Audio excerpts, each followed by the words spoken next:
Ça me fait plaisir de me joindre à vous aujourd'hui au nom des trois organismes subventionnaires qui ont élaboré conjointement les nouvelles politiques sur la gestion des données de recherche.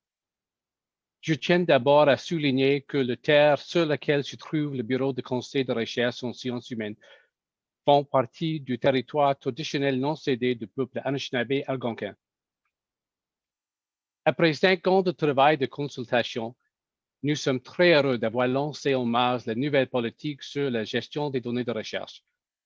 Le processus de développement a été lent et progressif et a encore été retardé en raison de la pandémie. La lenteur peut être frustrante, mais nous avons constaté que les lenteurs présentent aussi certains avantages. Par exemple, nous avons eu de multiples occasions de signaler l'évolution de la politique à toutes les parties prenantes et à tous les partenaires. Nous avons tellement parlé de cette politique depuis si longtemps que nous avons confiance qu'elle n'a pas surpris la communauté. La longue période de gestation de cette politique a également permis à des organisations telles que le réseau Portage de poursuivre leur travail crucial de développement d'outils et de ressources pour soutenir la gestion des données dans la communauté de recherche. Certaines autres questions ont également émergé au cours de cette période de développement et donc nous avons assuré une complémentarité dans notre approche dans la politique de GDA. Par exemple, en 2017, le principe FAIR, qui signifie facile à trouver, accessible, interopérable et réutilisable, n'avait pas la reconnaissance mondiale qu'ils ont aujourd'hui. Notre politique évoque maintenant FAIR comme un point de référence et un principe clé. Concernant son processus de développement, en bref, nous avons commencé par une déclaration de principe en 2016. Puis nous avons élaboré une première ébauche de la politique et lancé des consultations partout au Canada, y compris des tables rondes dans 5 villes, Vancouver, Calgary, Toronto, Montréal et Halifax. Les RSC ont également mené un engagement auprès d'organisations autochtones. Nous avons ensuite lancé une consultation en ligne sur l'ébauche révisée. Ensuite, on a recueilli des commentaires sur cette ébauche et on a appliqué ce que nous avons entendu pour créer la version de la politique que nous avons maintenant lancée.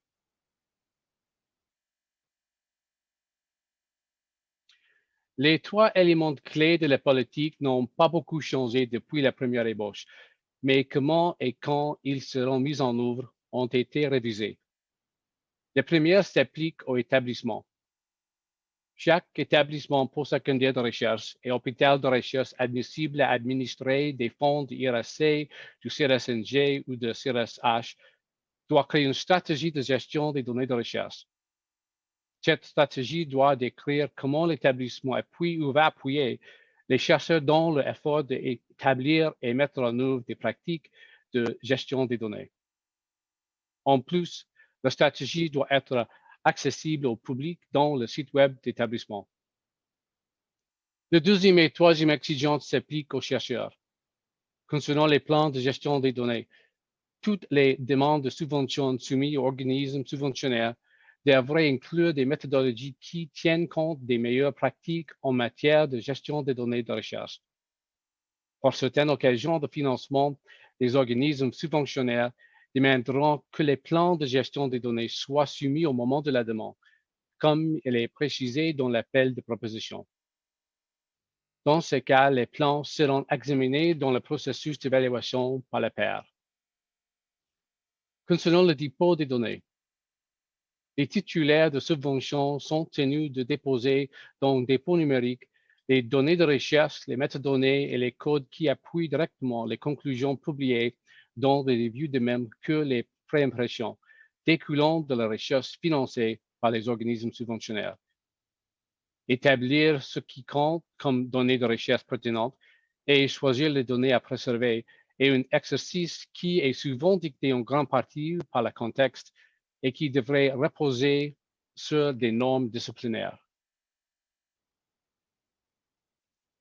La mise en œuvre des exigences est aussi prolongée. Chaque exigence sera mise en œuvre progressivement.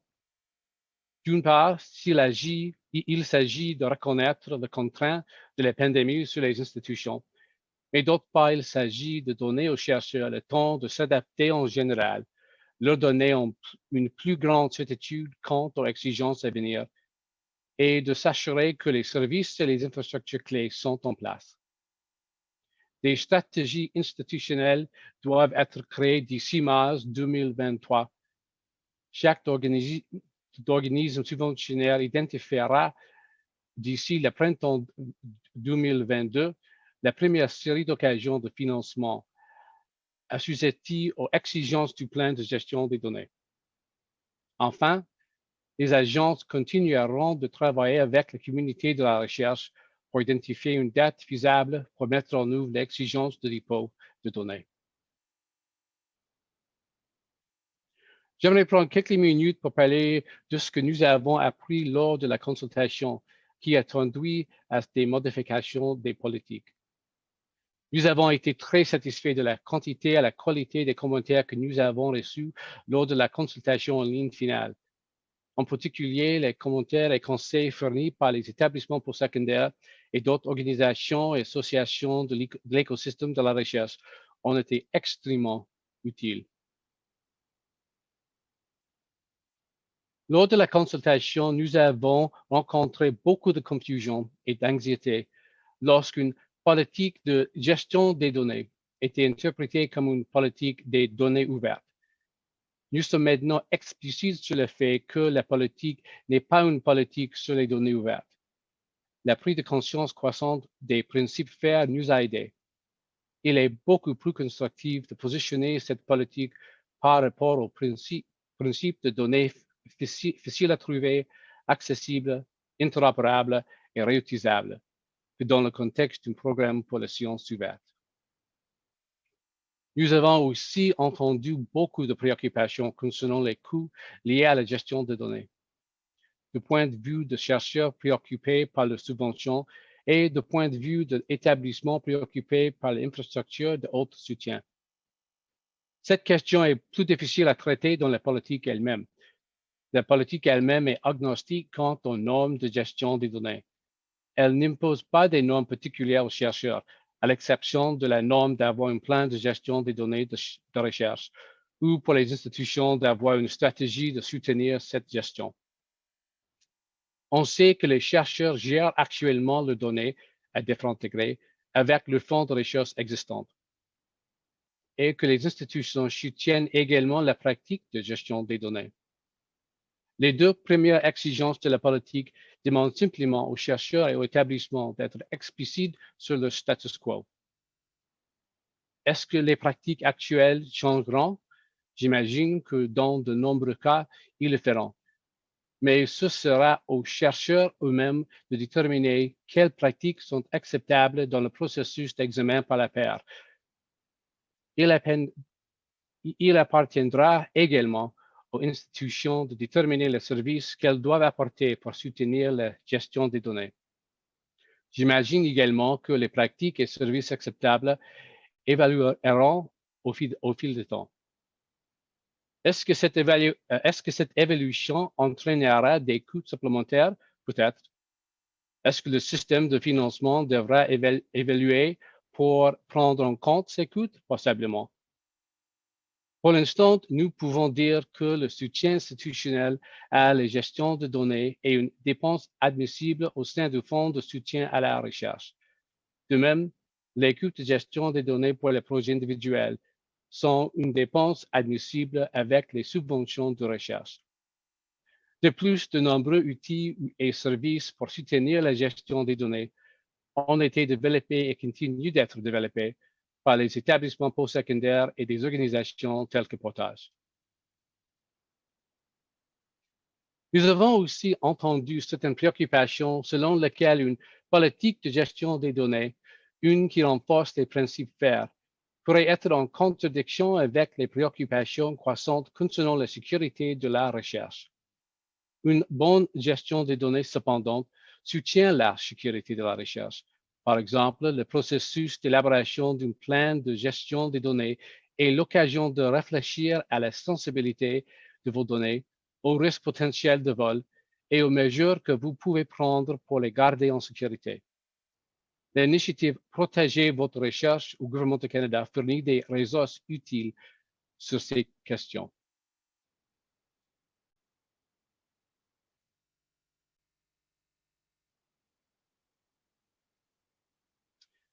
On avoue aussi une prise de conscience croissante d'importance de la gouvernance des données collectées dans le cadre de la recherche autochtone.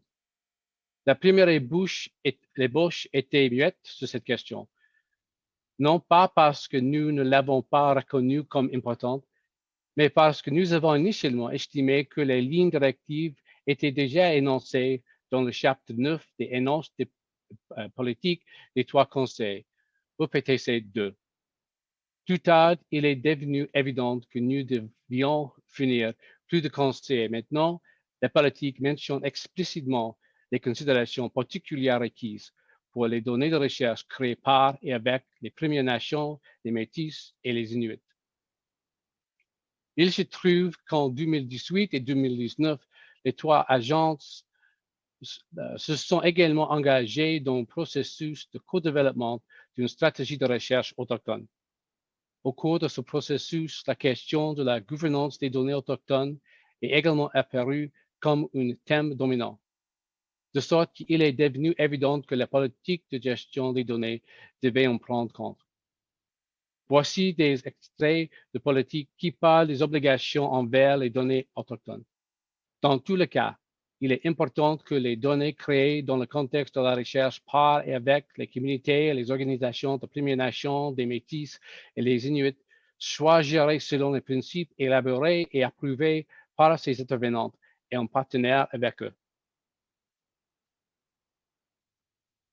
Enfin, nous avons entendu parler de la nécessité de développer des compétences, des outils, des ressources et des infrastructures afin que les entreprises de recherche au Canada puissent renforcer sa capacité de gestion des données. Les organismes subventionnaires peuvent apporter un certain soutien à cet égard. Les organismes comme la nouvelle organisation d'infrastructures de recherche numérique et le réseau Portage fournissent un soutien plus important et de nature différente. Les bibliothèques et les bureaux de recherche apportent également leur soutien. Les facultés individuelles et les associations disciplinaires élaborent des corps et des normes spécifiques à chaque domaine.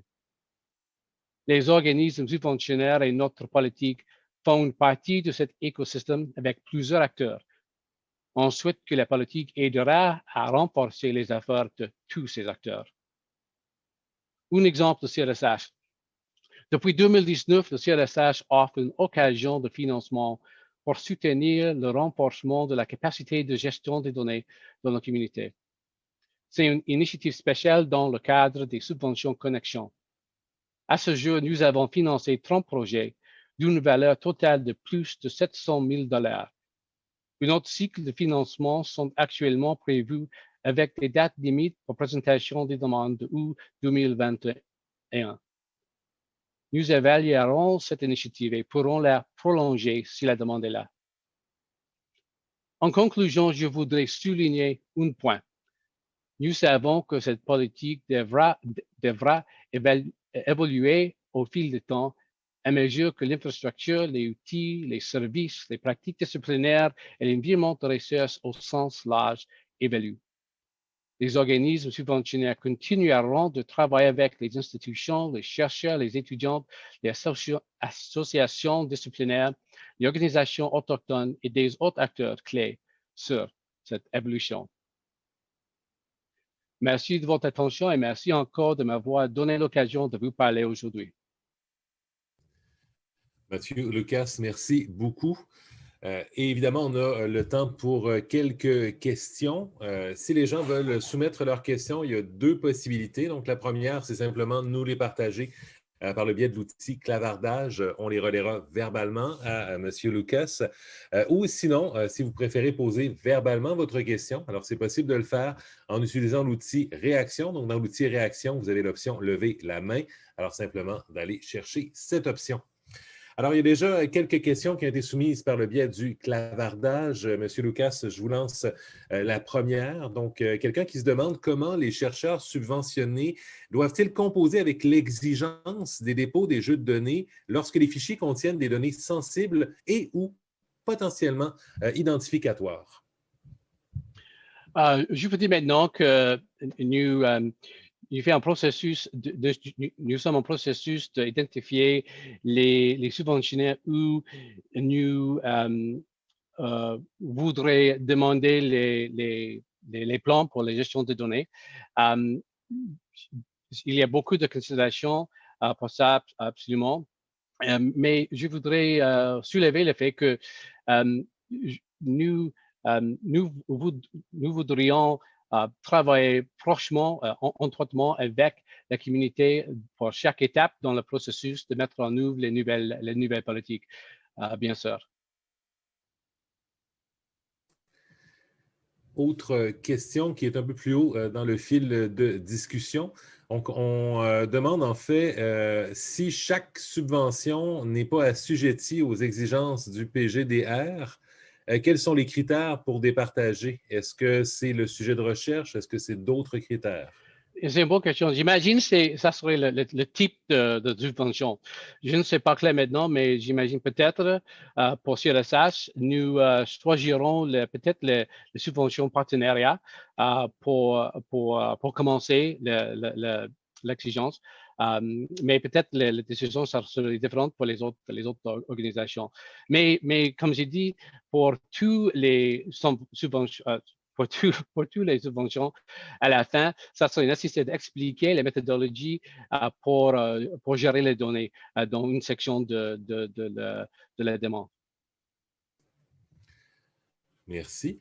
Et on prend une courte respiration. Est-ce qu'il y a d'autres questions? Philippe Després, je vois que tu as ouvert ta caméra. Oui, je me demandais, en fait, les plans de gestion de données seront évalués avec les subventions, mais c'est quelque chose de relativement nouveau. Donc, avez-vous une stratégie pour, je dirais, former les évaluateurs qui auront à évaluer ça parce que ça sera du nouveau pour tout le monde? C'est bon, une autre question. J'imagine dans la première année, c'est seulement pour réfléchir bien sur les plans.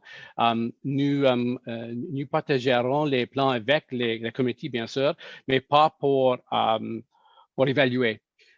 J'imagine dans la deuxième année, la troisième année, ça serait le cas, mais pas initialement. Parfait, merci.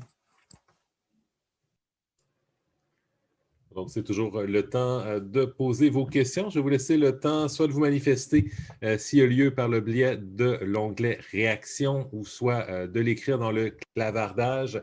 Alors, c'est le moment où on prendrait une respiration, où on regarderait la foule si nous étions en présentiel.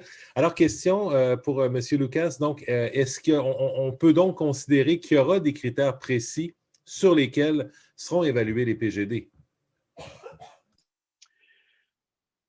Oui, j'imagine qu'au début de l'année, nous inviterons les experts pour participer dans la conversation avec le comité pour expliquer les étapes pour gérer les données.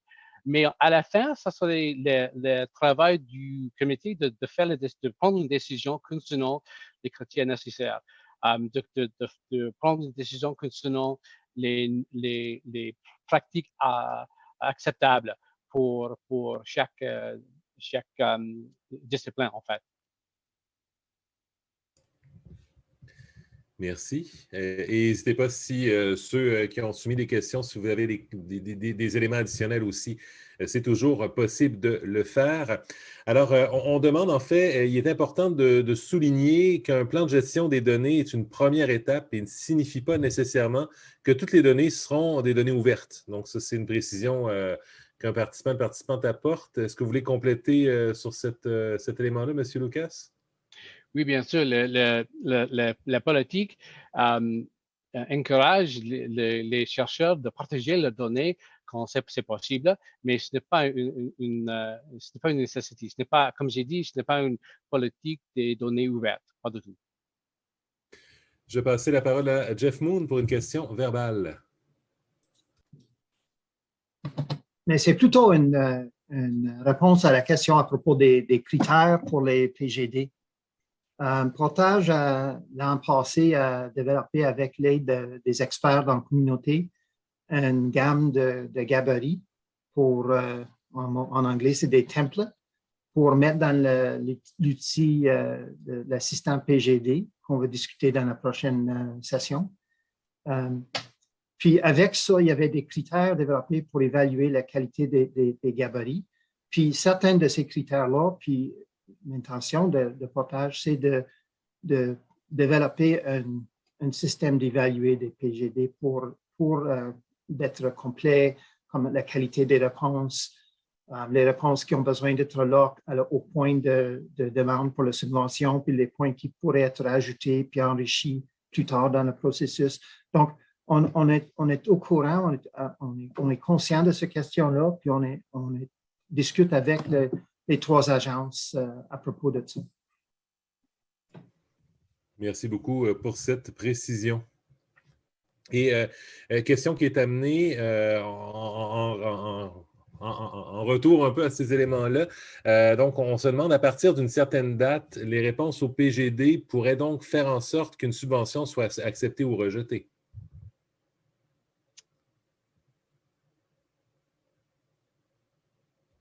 Je ne suis pas sûr, je comprends absolument les points de la question, mais si je comprends assez bien, c'est important que le plan, le PGD bien sûr être acceptable aux communautés de discipline. J'imagine, bien sûr, il y a beaucoup d'étapes qui sont nécessaires, c'est dans le template que Jeff a expliqué, mais à la fin, les pratiques acceptables, ça serait les pratiques acceptables au certain domaine. La sociologie serait différente de la physique, ce serait différent de l'histoire, ce serait différent de les sciences politiques. Imagine, bien sûr, comme j'ai dit, les pratiques vont évoluer au fil du temps, mais et ça serait une période quand il serait beaucoup de choses en flux. Mais c'est pourquoi dans la première année, peut-être plus que ça, mais définitivement, aux premières années, ça serait nécessaire pas d'évaluer les PTG, mais d'avoir une conversation concernant comment les membres du comité devraient lire et évaluer une PTG et qui étaient les choses les plus importantes pour chaque domaine. Merci beaucoup. Et je reprends une nouvelle respiration, le temps peut-être d'un dernier tour de salle. Donc, encore là, imaginez que je regarde un peu partout, que je vous regarde tous personnellement. Dans le fond, question qui est amenée. En fait, s'il s'agit d'une subvention pour un groupe de recherche qui finance plusieurs équipes qui travaillent sur des projets très différents, le PGD de cette subvention doit-il couvrir les données de toutes les équipes ou seulement les données gérées par le groupe? Je m'excuse, mon écran a changé à ce moment-là. C'est une bonne question parce que, bien sûr, c'est plus difficile de créer un plan pour une grande équipe. Mais en fait, pour un grand projet, un projet de partenaire, ça serait nécessaire de prendre en considération tous les membres de l'équipe, tous les données. Bien sûr, peut-être ça serait une collaboration internationale et ça ne serait pas nécessaire d'avoir toute l'information pour toute l'équipe. Mais en fait, comme j'ai dit aussi, et peut-être ce n'est pas très utile de répéter, mais c'est comme le contexte de chaque situation. C'est nécessaire de prendre en considération les contextes de la recherche qui étaient nécessaires pour un chercheur d'expliquer dans ce cas-là. Mais peut-être à la fin, éventuellement, ça, bien sûr, ça serait plus facile pour les chercheurs de prendre en considération tous les détails pour le projet. Il y a 2 ans, nous avons eu un workshop avec Portage aussi, où nous avons invité quelques chercheurs à participer et de créer un plan de gestion des données et d'avoir une conversation avec leur expérience. À la workshop, c'était très intéressant parce que la grande plupart des participants on dit que c'était un exercice très, très utile, et il a fait leur recherche plus efficace. Parce qu'il a dit que, bien sûr, il a considéré beaucoup d'éléments différents, mais dans une temps différente, dans une place différente, d'avoir l'occasion de parler de tous dans le même plan, c'était très, très, très, très utile. Eh bien, donc, un tour de piste. Mathieu, Lucas, je rappelle, vous êtes associé au CRSH. Merci beaucoup d'avoir participé au colloque ce matin. Merci beaucoup.